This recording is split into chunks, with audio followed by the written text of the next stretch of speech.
Physics works. That is not a trivial statement. It is the most significant achievement in the history of human thought. We have equations that predict the behavior of matter and energy with precision that extends to 15 decimal places. We have sent probes to the outer edges of the solar system using gravitational calculations so accurate that the margin of error after a journey of billions of kilometers is measured in kilometers. We have predicted the existence of particles decades before we built the machines to detect them, and the particles were there, exactly where the math said they would be. Physics works. We know how matter behaves. We know how gravity operates. We know how light moves through space and how it bends around mass and how it redshifts as the universe expands. We know all of this. We have tested all of this. The evidence is overwhelming and consistent across every instrument we have ever built. Now here's the problem. When we apply everything we know, every equation, every confirmed theory, every tested principle, to the behavior of galaxies, the math is wrong. Not slightly wrong. Not wrong in a way that suggests a minor correction is needed. Wrong in a way that means either our understanding of gravity breaks down at galactic scales, or there is something in the universe, something that has mass, something that exerts gravitational force, something that is apparently everywhere, that we cannot see, cannot detect directly, cannot identify, and have never once observed in any laboratory on Earth. 27% of the universe is made of this thing. We have named it. We call it dark matter. Naming it is the only concrete thing we have been able to do with it. Let's start with where the problem was first identified. Because the history of dark matter is also the history of physics repeatedly encountering something it could not explain and choosing, correctly, to take it seriously.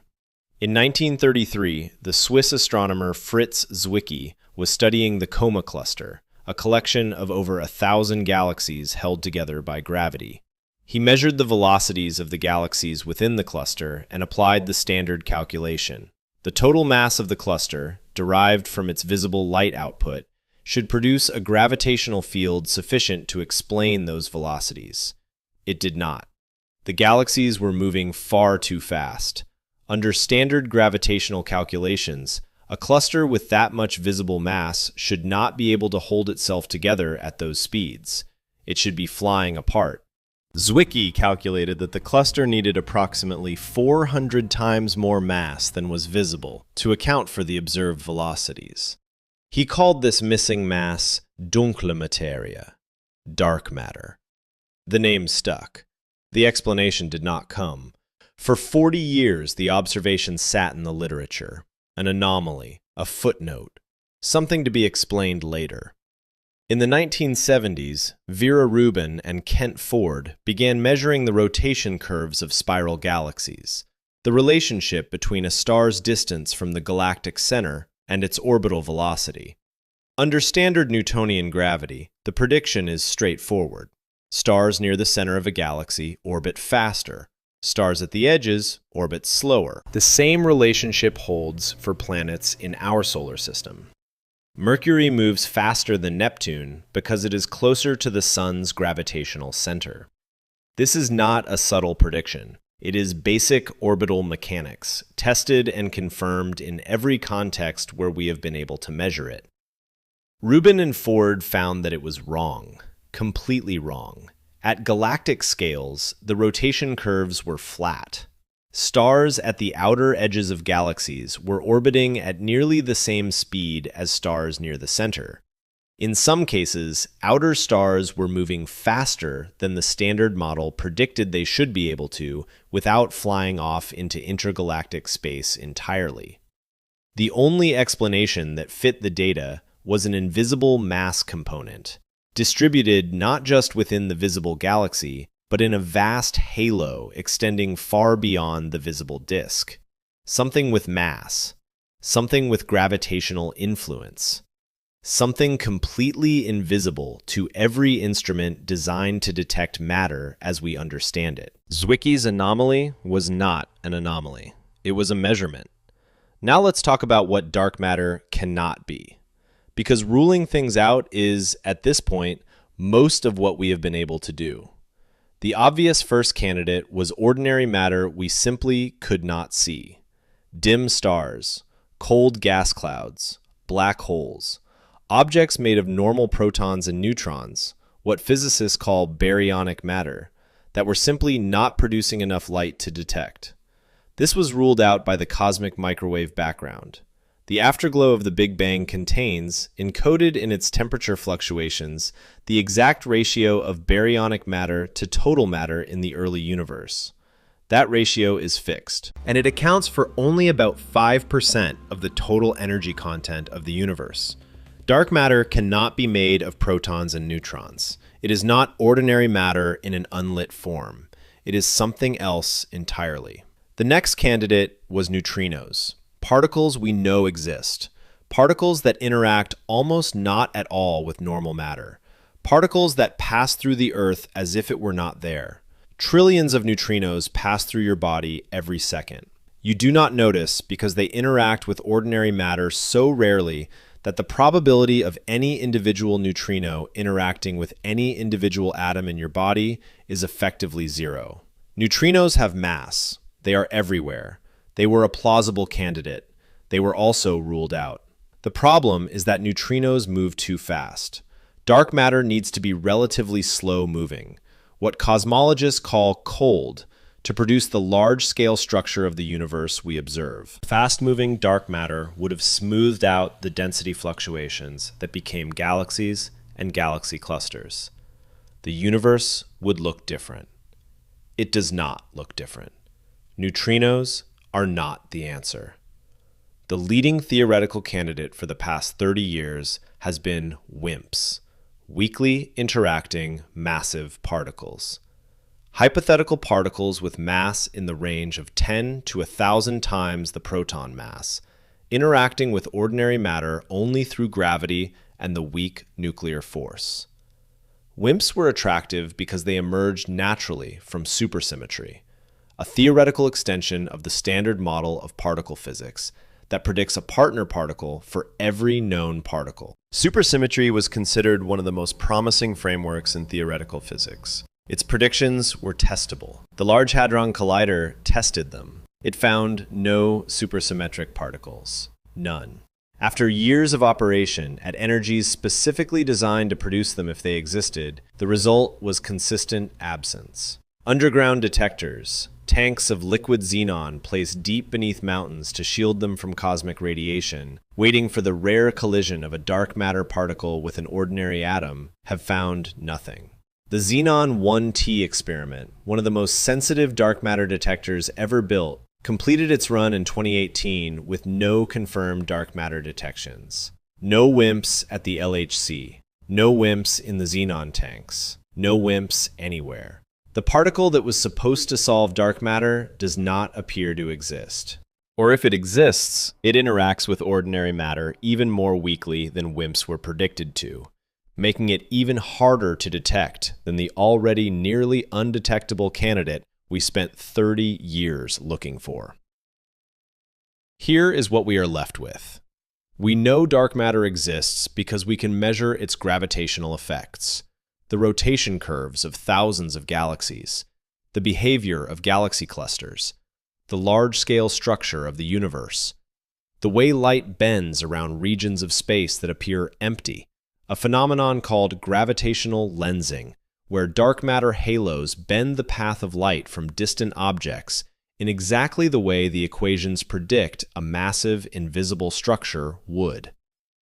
The bullet cluster is the clearest demonstration. Two galaxy clusters that pass through each other approximately 150 million years ago. The hot gas, the ordinary baryonic matter, was slowed by electromagnetic interactions during the collision and remains between the two clusters. The gravitational lensing maps, however, show mass concentrated not where the gas is, but where the galaxies are, where the dark matter halos passed through each other without interacting.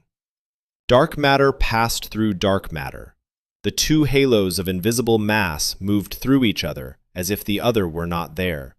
No friction, no electromagnetic interaction, No detectable interaction of any kind except gravity. Something that exerts gravitational force but interacts with nothing else, not light, not electromagnetic fields, not the strong nuclear force, not apparently even itself, is present in quantities that dwarf all visible matter in the universe combined. We can map where it is. We cannot say what it is. Now let's talk about why this is more unsettling than a black hole. A black hole is extreme. It is dense beyond comprehension. Its gravity warps spacetime into configurations that produce singularities our equations cannot handle. But a black hole is made of ordinary matter, or was before the collapse. It is an extreme version of something we understand. It is baryonic matter, compressed past any normal threshold. Dark matter is not an extreme version of something we understand. It is a category of existence that has no representation in our current physics. The Standard Model, the most precisely tested theory in the history of science, the framework that accounts for every particle and force we have ever observed in a laboratory, does not contain dark matter. It has no place for it. It is not a particle in the model.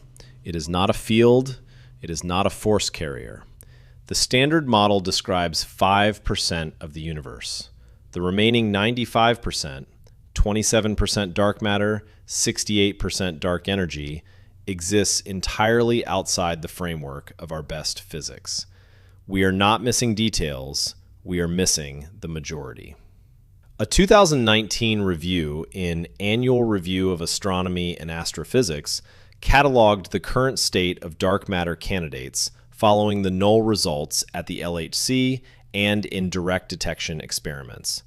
The authors noted that the field had effectively ruled out the most theoretically motivated candidates and was now in a period of what they called the crisis of dark matter, a phase where no leading hypothesis exists and the search has become systematic elimination of possibilities rather than targeted detection of predicted particles.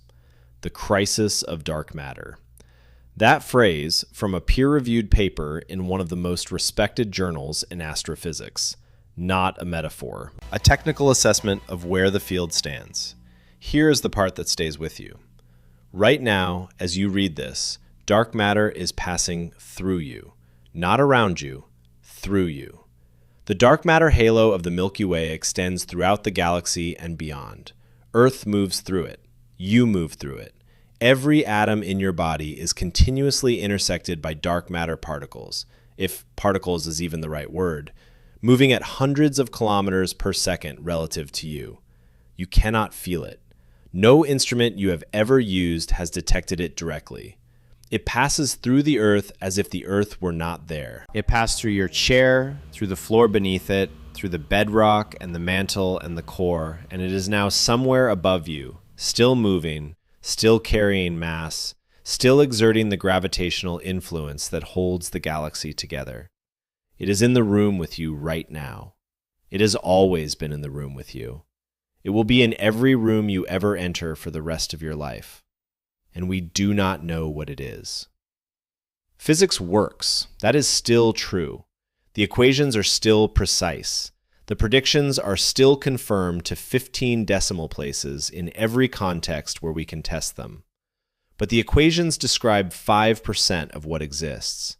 The rest, the 27% that has mass and gravity and fills every corner of the observable universe, is a blank. Not a gap that we are close to filling. A blank that has gotten larger as we have ruled out more candidates. A blank that our best instruments, our most sensitive detectors, our most powerful particle accelerators have approached from every direction and found nothing inside. The universe is held together by something we cannot name. It is passing through you right now. And the most honest statement that physics can currently make about it is this: we know it is there because of what it does to everything around it.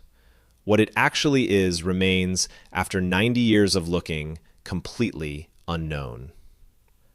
Your question: If dark matter turns out to be something that interacts with ordinary matter in a way we have not yet detected, something that has been affecting biological systems in ways too subtle to notice, would we be able to tell? Think about what that would mean before you answer. Drop it in the comments. Next video. The universe is expanding faster than the speed of light, the galaxies around us are already moving beyond our reach forever, and the math describes an endpoint where every atom that currently exists is pulled apart into nothing, the heat death. What it actually looks like and how long we have. See you there.